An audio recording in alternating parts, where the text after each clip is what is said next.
Cory Barron. Good afternoon, everyone. I'm Lee Jordan. Leon is off today. The 22-year-old from Fremont died after attending a concert at Progressive Field last Friday.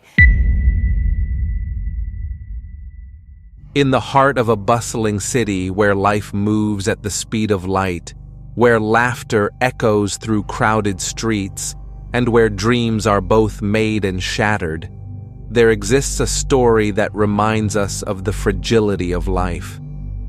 This is the story of Cory Barron, a young man whose life was cut tragically short, a story that begins with hope and ends in heartbreak.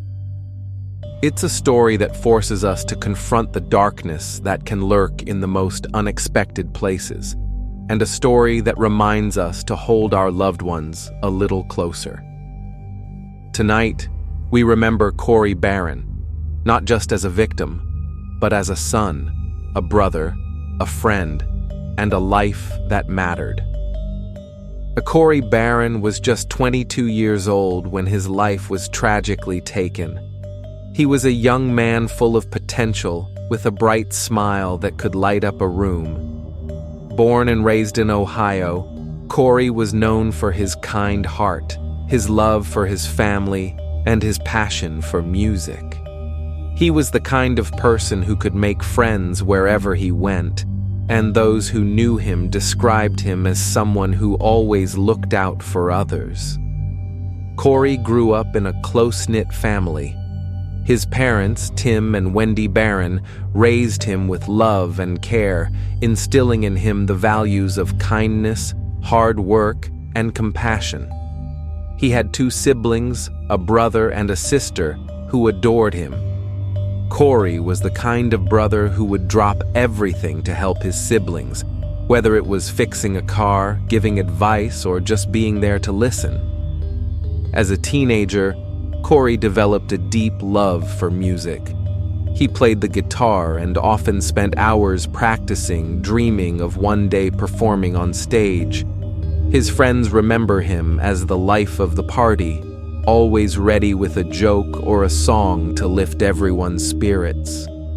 Cory had a way of making people feel special, and his presence was a gift to those who knew him. But on July 18, 2014, Cory's life took a turn that no one could have predicted. It was a night that started like any other, a night out with friends, laughter, and music. But by the next morning, Cory was gone. His disappearance would spark a frantic search, a community in mourning, and a mystery that would take years to unravel. It was a warm summer night in Cleveland, Ohio.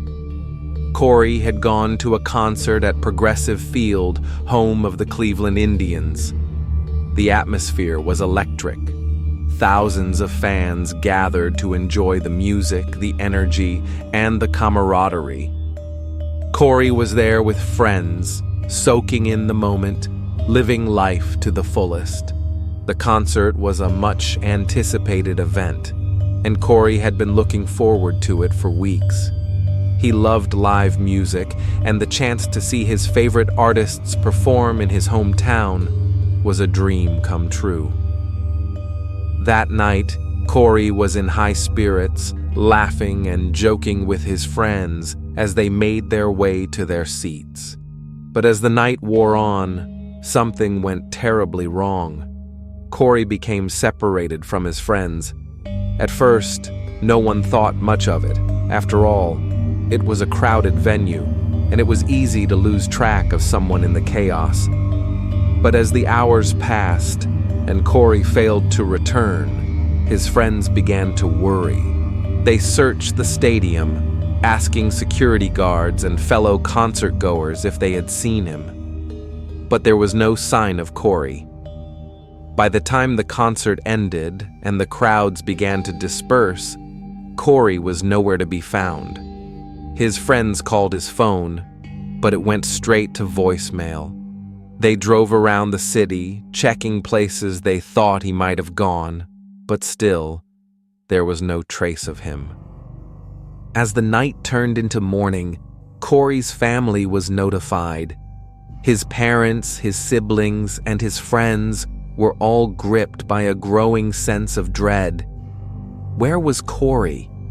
What could have happened to him? The search began in earnest the next day. Flyers were posted. Social media was flooded with pleas for information, and the community rallied together to find him. But as the days passed, the hope of finding Cory alive began to fade. The days turned into weeks, and still, there was no sign of Cory. The case gained national attention, with news outlets across the country covering the story. Theories began to emerge.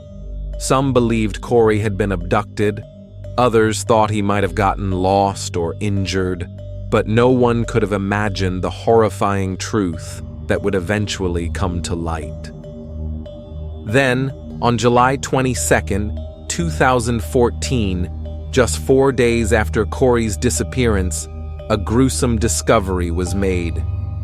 Workers at a waste processing facility in Lorain County, Ohio, found human remains in a landfill. The remains were later identified as Cory Barron. The news sent shockwaves through the community. How had Cory ended up in a landfill? What had happened to him in those final hours? The questions were endless, and the answers were slow to come. As investigators began to piece together the events of that fateful night, a disturbing picture began to emerge.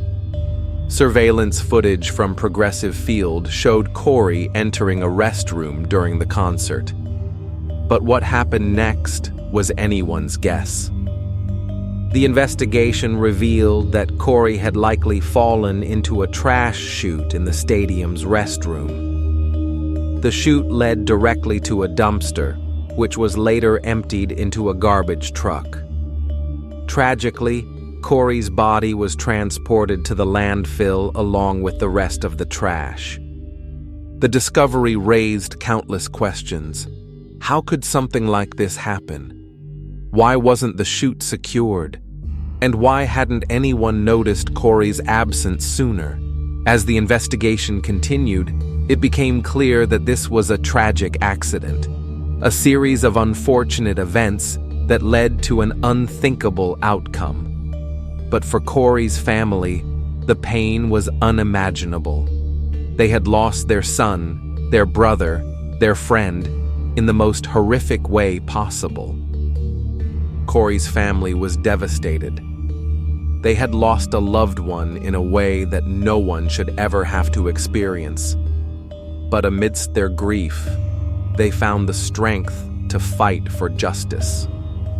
They wanted answers, and they wanted to ensure that no other family would have to endure what they had gone through.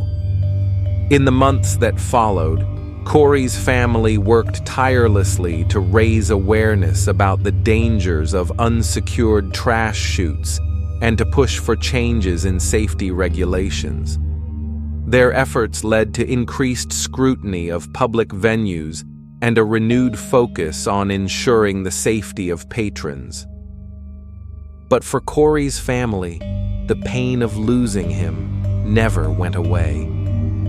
They remembered him not for how he died, but for how he lived, for his kindness, his laughter, and his love for life. In the years since Cory's death, his memory has lived on. Vigils have been held in his honor, and his story has become a rallying cry for change. Cory's family has turned their grief into action, working to ensure that his death was not in vain. They have shared their story with the world, not to dwell on the tragedy, but to remind us all of the importance of safety, of vigilance, and of cherishing the time we have with our loved ones. Cory's story is a heartbreaking one, but it is also a story of resilience, of love, and of the enduring strength of the human spirit. It is a story that reminds us to hold our loved ones close to cherish every moment, and to never take life for granted. Cory Barron was more than a victim. He was a son, a brother, a friend, and a light in the lives of those who knew him. His story is a reminder that life is precious, that every moment matters, and that even in the face of unimaginable tragedy, there is hope.